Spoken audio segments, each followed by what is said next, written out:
करते हो मेरे बाबा, मेरा नाम हो रहा है बाबा, आपकी कृपा से ये सब काम हो रहा है। हम निमित्त हैं, ये हमारी निमित्तता होगी कि हम निमित्त हैं। शंकर भगवान की कथा देखिए जरा, भागवत जी की कथा सुखदेव जी महाराज ने सुना दी। सारी कथा का लेखन श्री वेदव्यास जी ने कर दिया। विष्णु पुराण की कथा, गर्ग संहिता, स्कंद पुराण, पद्म पुराण, लिंग पुराण, कुर्म पुराण, नारद पुराण, ब्रह्म वैवर्त पुराण, नरसिंह पुराण, ये सारी चरित्र वेदव्यास जी वर्णन कर दिए हैं। सारी पुराणों को उठाकर देखना, केवल एक पुराण ऐसी निकलेगी जिस पुराण को सारी पुराणों में सब वर्णन करते हैं, पर एक पुराण शिव महापुराण की कथा केवल ऐसी है कि भगवान शंकर और पार्वती दोनों जजमान बनकर तुमरुका जी कथा कर रहे हैं और शिव पार्वती यजमान बनकर बैठकर कथा सुन रहे हैं। पूरी पुराणों को उठाकर देख लेना, किसी पुराण में यह नहीं लिखा कि भगवान जजमान बने हैं। हर पुराण में लिखा है कोई राजा जजमान बन गया, कोई ऋषि जजमान बन गया, कोई साधु बन गया, कोई तपस्वी बन गया, कहीं कौवा बना, कहीं गरुण जी बने, कहीं कोई बना, कहीं कोई बना। पूरी पुराणों को उठाकर देखिए, कोई ना कोई यजमान बना है। केवल शिव पुराण का यजमान मेरा महादेव बना है। और बाँचने वाले तुमरुका जी है। तुमरुका जी कौन? जो शंकर का परम भगत हो। शिव पुराण बाँचने के लिए शंकर का गुणगान करने वाला, शंकर का उपासक, शिव पर पूर्ण भरोसा करने वाला होगा। और आप अगर शंकर पर भरोसा करने वाले के सम्मुख में बैठकर शिव महापुराण की कथा सुन रहे होगे तो आपके भीतर भी भरोसा जाग जाएगा और आप भटकोगे नहीं। जिसके पास सोना होता है वो सोना देता, जिसके पास चांदी होती वो चांदी देता, जिसके पास कपड़ा होता वो कपड़ा देता, जिसके पास में जो होता वो देता है। शिव पुराण बाँचने वाला, शंकर का कोई विश्वास उसके हृदय में होगा तो आपको विश्वास देगा। अगर विश्वास नहीं होता तो आप भी इतनी मात्रा में बैठकर कथा को श्रवण नहीं कर पाते। और वो कंट्रोल अगर कंट्रोल रूम में हो जाए तो फिर व्यक्ति का जीवन नश्वर नहीं होता। बेटा माँ बाप को चिल्लाकर बात कर लेता है, वो तो चले जाता है, पर माँ बाप से पूछे उसके कितने दिन, उस बात को उसके दिमाग से निकलने में कितने दिन लग जाते हैं,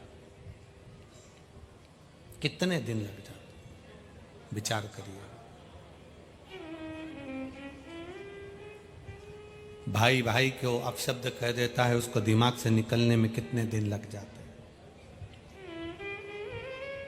शंकर भगवान के मस्तक पर गंगा रखी है, कंठ पर विष रखा है, कानों में बिच्छू पड़ा है, गले में सर्प पड़ा है। शिव महापुराण की कथा कहती है कंठ पर विष होने पर सिर पर गंगा होना यह बहुत कठिन विष है, बहुत कठिन विषय। क्रोध आ रहा हो और तुम्हारा मस्तिष्क ठंडा हो, यह बहुत कठिन विषय है। अच्छा काम है उसको तुरंत कर लो, बेकार काम है, लड़ाई है, झगड़ा है, बदला लेना है, क्रोध करना है, अहम करना है, किसी को नीचे दिखाना है, किसी को अपशब्द बोलना है, इसको कल पर टाल दो। मैं कल देखूंगा, कल बात करूंगा। तुम्हें लड़ाई करना है ना तो कह देना मैं कल तुझसे निपटूंगा, आज नहीं कल, बस कल पे टाल दो। कल तक वो भी ठंडा, तुम भी ठंडे। भरोसे को दृढ़ बनाओ। गुरु पर किया गया भरोसा, माता पिता पर किया गया भरोसा, परमात्मा पर किया गया भरोसा, शिव महापुराण पर किया गया भरोसा कभी नहीं टूटता, वो निभाता जरूर है। कैसे भी निभाएगा गुरु कैसे भी निभाएगा परमात्मा। आप लोग तो केवल शिव पुराण में सुनकर जाते हो कि हमने इसके बच्चा आंख खोल रहा है पूरा, ठीक है बैठिए, श्री शिवाय नमस्तुभ्यं। 3 दिन से जिस बच्चे ने आंख ना खोली, डॉक्टर ने सब कुछ लगा कर देख लिया, डॉक्टर सारा इलाज कर कर देख लिया, आखिरी में आंख के ऑपरेशन की बात आ गई। तब 1 लोटा जल में से जो जल महादेव को चढ़ाया, आप महादेव को जब जल चढ़ाते हो तब इस शिव पुराण पर भरोसा कर कर चढ़ाते हो कि मैंने सुना है कईयों का काम हुआ है, तेरा भी होगा। और उसके घर वालों ने तुम पर भरोसा करा और 1 लोटा जल चढ़ाकर आंख में लाकर जो लगाया, आंख 20 मिनट में खुल गई, ऑपरेशन की जरूरत ही नहीं पड़ी। जो 3 दिन से नेत्र नहीं खुले जन्म के बाद, वो नेत्र बाबा खोल दे। यहां आप आए हो कथा सुनने के लिए, और जितनी कथा आप लोग टीवी पर सुन रहे हो, मोबाइल पर सुन रहे हो, आस्था चैनल पर सुन रहे हो, पंडाल में सुन रहे हो, आप विश्वास के साथ सुनो। बार बार आपके पास भी समय नहीं कि आप पंडाल में आ सको, और बार बार हमारे पास भी समय नहीं कि हम अकोला बार बार आ सके। वो तो कहीं कोई पुण्याई होगी, बाबा की कृपा होगी, करुणा होगी, तो ये कथा करवाई।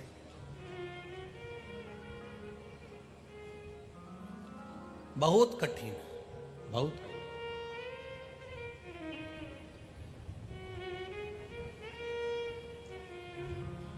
आप जब भगवान की भक्ति में डूबे तो विश्वास के साथ डूबे। गुरु पर किया गया भरोसा, माता पिता पर किया गया भरोसा, शिव महापुराण पर किया गया भरोसा, मेरे देव अधिदेव महादेव पर किया गया भरोसा, तुम्हारे मरते दम तक नहीं टूटेगा, ये विश्वास मानकर चलो, भरोसा नहीं टूटेगा। आपने उसको याद किया, वो आया। कितना सुंदर संवाद है।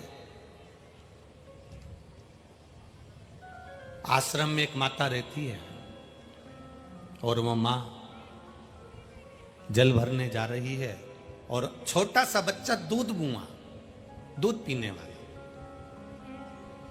आश्रम में गुरु जी से कह देती है मां, गुरुदेव बच्चे को मैं झोली में सुलाकर जा रही हूं, ध्यान रखना, मैं पानी भरने जा रही हूं। बच्चे को झोली में सुला दिया।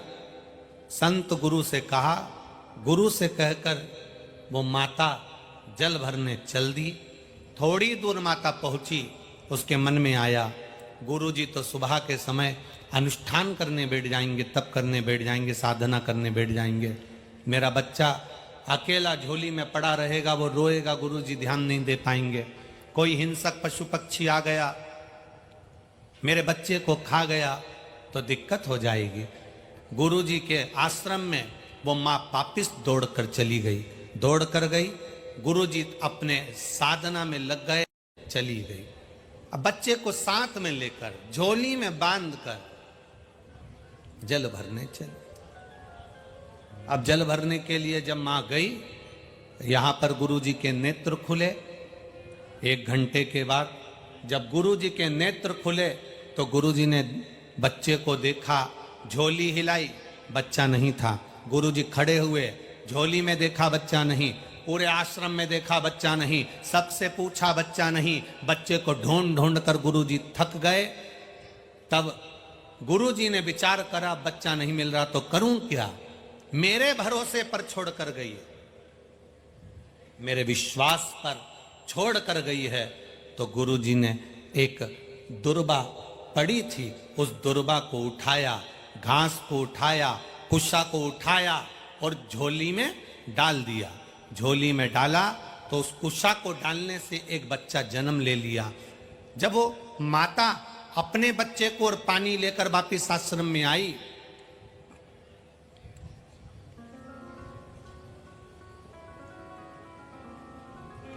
तो आते से ही उस माता ने उस झोली में देखा तो एक छोटा सा बच्चा सोया था।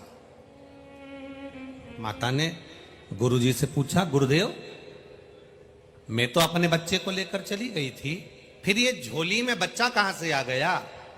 इतने में गुरुजी ने कहा, तू मेरे विश्वास पर, मेरे भरोसे पर मुझको कहकर गई थी, और मैंने जब उठकर देखा बच्चा नहीं था, इसलिए मैंने ये कुशा डालकर इस बच्चे को जन्म दे दिया। वो कोई दूसरी नारी नहीं थी, माता सीता थी, जिनके झोली में एक बेटा लव पहले था, और जो कुश से पैदा हो गया उसका नाम कुश था। विश्वास, गुरु पर अगर भरोसा करा है, शिव पुराण पर भरोसा करा है, तो कहीं से भी करेगा, कैसे भी करेगा। गुरु को लगा कि बच्चा नहीं है, तो उन्होंने बच्चा कुश से बना दिया, दुर्वा से बना दिया, डाब से बना दिया, पर बच्चा सामने ला दिया, क्योंकि तुमने भरोसा उस गुरु पर करा है। अगर तुमने भरोसा शिव महापुराण पर करा है, भगवान शंकर की कथा पर करा है, शिव भक्ति पर करा है, जिस मंदिर में जल चढ़ाने जाते हो, एक लोटा पानी चढ़ाने के लिए जाते हो, उस शिवलिंग पर आपने भरोसा करा है, आपने कुबेरेश्वर धाम पर भरोसा करा है, भगवान शंकर की कथा पर भरोसा करा है, महाकाल राजा पर भरोसा करा है, आपने राजराजेश्वर पर भरोसा करा है, गजानन महाराज पर भरोसा करा है, स्वामी समर्थ पर भरोसा करा है। आप भरोसा दृढ़ क्यों नहीं बनाते? आप विश्वास दृढ़ क्यों नहीं करते? कई लोग आएंगे आपके पास में आकर कहेंगे हम सब कुछ कर सकते हैं, हम पर विश्वास करो, हम पर भरोसा करो। कोई आएंगे कहेंगे आपसे श्री शिवाय नमस्तुभ्यम बोलने से कुछ नहीं होगा, ये मंत्र जपो, वो मंत्र जपो, ऐसा करो, वैसा करो। तो उनसे भी कह देना हमने शिव महापुराण की विद्येश्वर संहिता में लिखा हुआ देखा है, श्री शिवाय नमस्तुभ्यम कहने वाले का केवल मुख का दर्शन कर लिया जाता है तो हजारों अश्वमेध यज्ञ का पुण्य फल प्राप्त हो जाता है। और आप कह रहे हो कि श्री शिवाय नमस्तुभ्यम नहीं जपना चाहिए, तो शिव महापुराण की विद्येश्वर संहिता में क्यों लिख दिया? वेद व्यास जी ने क्यों वर्णन कर दिया? किस लिए वर्णन कर दिया? श्री शिवाय नमस्तुभ्यम का मतलब होता है हम भगवान शंकर को प्रणाम करते हैं, नमस्कार करते हैं, उनको प्रणाम करते हैं। और प्रणाम, नमः शिवाय का मतलब भी होता है कि हम तुम्हें नमन कर रहे हैं।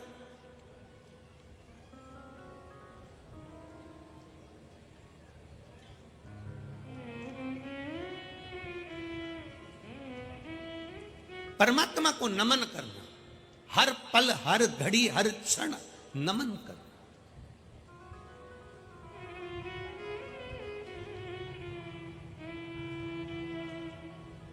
बहुओं से निवेदन है, अपने मायके जाओ ना, सास को नमन कर कर जाओ, सास तुम्हें 500 का नोट जरूर देगी, पक्का है। तुम्हें नहीं देगी तो तुम्हारे बच्चों को देगी। कहां जा रहा है नानी, क्या ले ये 100 रुपए ले, ले ये 50 रुपए ले। बोलो जी जी सही है कि गलत है? सास देगी। आप नमन कर कर तो जाओ। आप अपनी वाणी से बार बार कहते हो श्री शिवाय नमस्तुभ्यम, श्री शिवाय नमस्तुभ्यम, श्री शिवाय नमस्तुभ्यम। जब बार बार कहते हो, बार बार उच्चारण करते हो, बार बार कहते हो, तो भगवान देवादिदेव महादेव को भी लगता है ये मुझे बार बार पुकार रहा है, मुझे बार बार नमन कर रहा है, मुझे बार बार कह रहा है, ये मेरा फर्ज बनता है कि मैं इसको कुछ ना कुछ। विश्वास दृढ़ कर लो अपना। और जब तुम्हारा विश्वास दृढ़ हो जाए, जब तुम्हारा भरोसा दृढ़ हो जाए, समझो जीवन का सबसे बड़ा सुख प्राप्त हो गया, जीवन का सबसे बड़ा आनंद प्राप्त हो गया। मीरा, कर्मा, नामदेव, ध्रुव, प्रहलाद, संत तुकाराम जी, संत एकनाथ जी, संत ज्ञानेश्वर, संत श्री स्वामी समर्थ, संत श्री गजानन महाराज, इनके पास में था क्या? इनके पास में विश्वास था। नामदेव जी को मंदिर के अंदर नहीं जाने दिया, नामदेव जी को उठाकर मंदिर के पीछे पटक दिया। अब मंदिर के पीछे ना तो कोई मूर्ति थी, ना कोई भगवान था, ना कोई पूजन का स्थान था, पर नामदेव जी मंदिर के पीछे पड़े हैं। कुछ भी नहीं था मंदिर के पीछे, केवल मंदिर के पीछे की दीवार थी, पर कुछ था नामदेव जी के। भरोसा।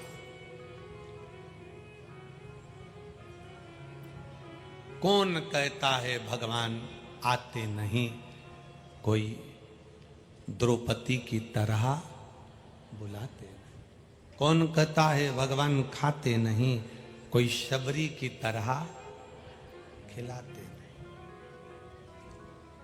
कौन कहता है भगवान सोते नहीं, माँ यशोदा के जैसे कोई लोरी सुनाते नहीं।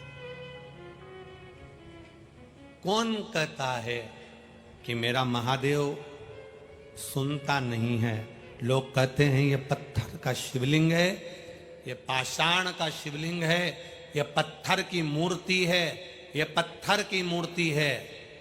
हम कहते हैं दिल से पुकार कर देखना, पत्थर की मूर्ति भी सुनती है, पत्थर की मूर्ति भी श्रवण करती है। दिल से पुकार कर देखना, सुनेगा वो।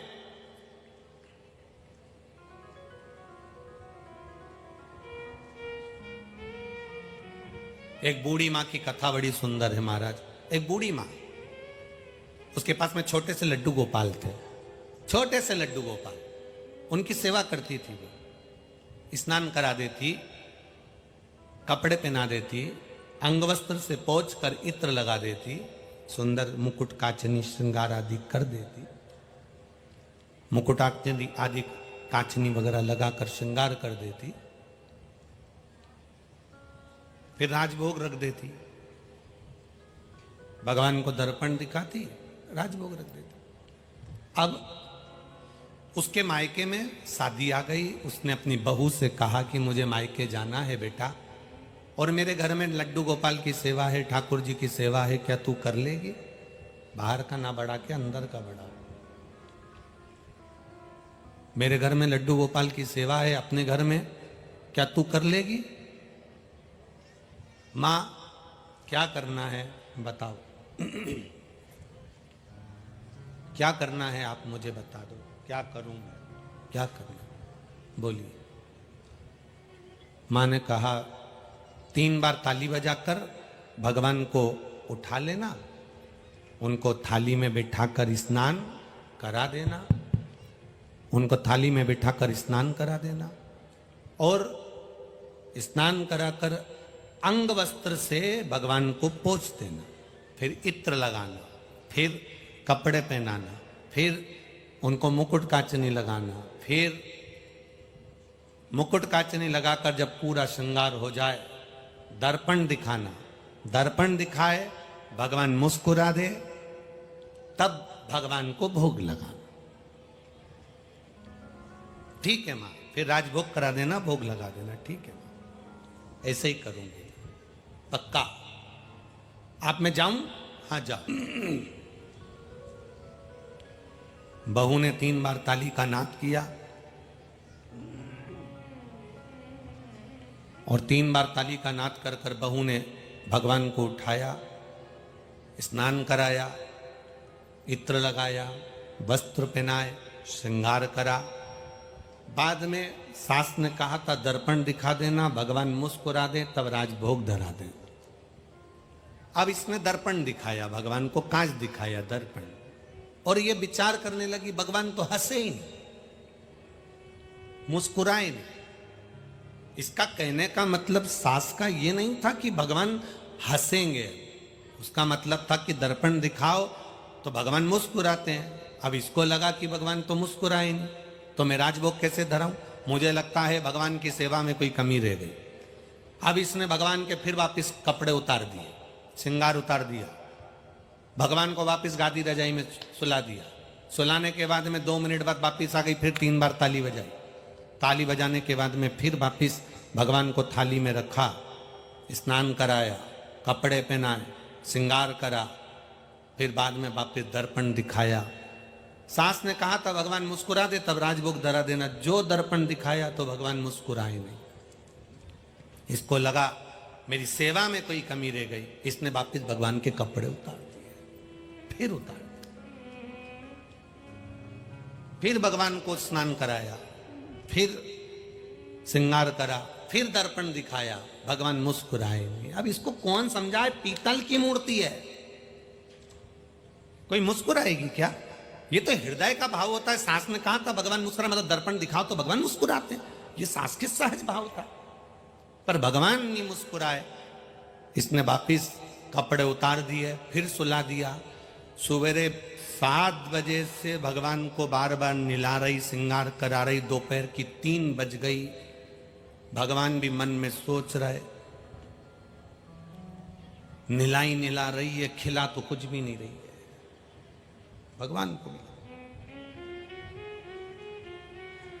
35वीं बार ये भगवान को स्नान करा रही थी, श्रृंगार कर रही थी।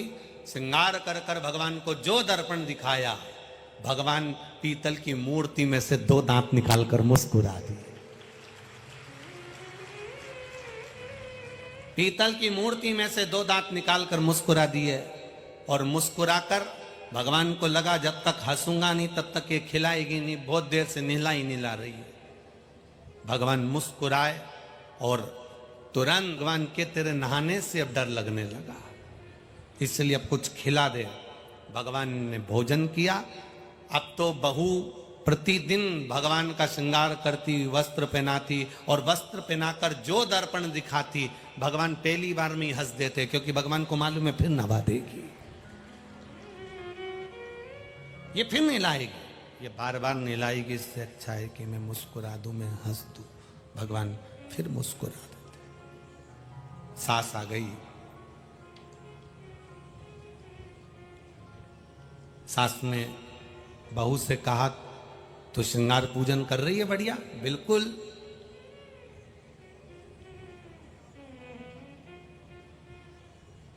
सास सच बोली कि मैं पूजन करने बैठूंगी, अब तू अपना काम कर। सास पूजन करने बैठी, भगवान को दर्पण दिखा रही थी। इतनी देर में बहू पहुंच गई। दर्पण दिखा के सास ने रख दिया और भगवान को राजभोग दे दिया। इतने में बहू ने कहा, नहीं नहीं, तुम ही तो कह के गई थी भगवान मुस्कुराए तब राजभोग देना, अभी तो हंस ही नहीं है। सास ने कहा, पगली, कोई पीतल की मूर्ति हंसती है क्या? बहू कहती, कैसे नहीं हंसती, तुम हटो। सास को हटा के जो बहू ने दर्पण दिखाया, भगवान फिर दांत निकाल कर हंस दिए, फिर हंसे। अब भगवान जैसे ही मुस्कुराए, सास ने बहू को गले से लगाकर कहा, री बेटा, सेवा मैं भी करती हूं और सेवा तू भी करी, पर मेरा विश्वास आज भी ये पीतल की मूर्ति पीतल की ही रही, पर तेरा विश्वास इतना पक्का था कि पीतल की मूर्ति में भगवान है, तो वो प्रकट भी हो गए। आपका विश्वास क्या कहता है? आपका भरोसा क्या कहता है? आपकी दृढ़ता क्या कहती है? आपका विश्वास क्या कहता है? पत्थर की मूर्ति को पत्थर की ही मानोगे तो वो पत्थर की ही रहेगी। पत्थर की मूर्ति को भगवान मान लोगे तो वो भगवान ही रहेगा। आपका विश्वास जो कहेगा, पत्थर की मूर्ति में से वो प्रकट होगा।